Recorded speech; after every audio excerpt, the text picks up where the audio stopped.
ಇಲ್ಲಿಯವರೆಗೆ 52,416 ಕೋಟಿ ಹಣವನ್ನು ಗೌರವಾನ್ವಿತ ಮಹಿಳೆಯರಿಗೆ ನಾವು ಈ ಯೋಜನೆ ಮುಖಾಂತರ ಹಾಕಿದ್ದೀವಿ. ಸೊಸೈಟಿ ಮಹಿಳೆಯರ ಗೌರವ, ಮಹಿಳೆಯ ಸ್ವಾಭಿಮಾನ, ಮಹಿಳೆಯರ ಆತ್ಮಸ್ಥೈರ್ಯ ಹೆಚ್ಚಾಗಲಿ ಅಂತ ಈ ಯೋಜನೆ ಮಾಡಿದ್ದೀನಿ.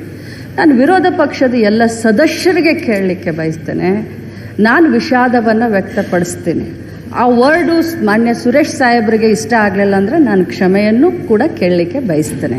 ಆದರೆ ಒಬ್ಬ ಮಹಿಳೆ ಅಂತ ಹೇಳಿ ಈ ಮಟ್ಟಕ್ಕೆ ತಾವೆಲ್ಲ ಮಾಡ್ತಾ ಇದ್ದೀರಲ್ಲ, ಯಾವ ಮಟ್ಟಕ್ಕೆ?